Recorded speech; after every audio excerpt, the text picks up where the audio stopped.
Hello दोस्तों, आप लोगों का स्वागत करता हूँ मेरे वीडियो में। मैं आज आपको बताऊंगा ये डीओ में प्रॉब्लम था दोस्तों। शौक दस करता है ना घटा घटा के बुश जाने पर, वैसा प्रॉब्लम था दोस्तों। इसमें घटा घटा का आवाज़ आ रहा था। पहले भी बुश फिरा चुका है इसमें, और पछाड़ी की भी शौक बुश होता है ना, ये शौक बुश ये भी फिरा चुका है दोस्तों, लेकिन वो प्रॉब्लम सॉल्व नहीं हो रहा था। उसके बाद में हम लोग को दोस्तों यहाँ पर भी ये स्विमिंग बुश होता है ना, यहाँ पर भी एक रबर होता है का, ये रबर से भी होता है हम लोग को दोस्तों।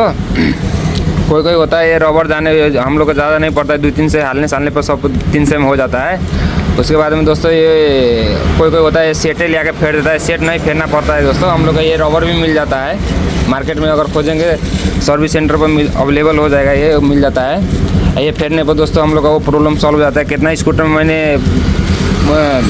अभी यही 6 महीने में मैं 10-15 स्कूटर में फेर चुका हूँ दोस्तों, वही प्रॉब्लम था।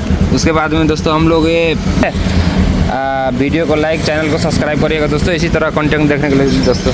बहुत धन्यवाद।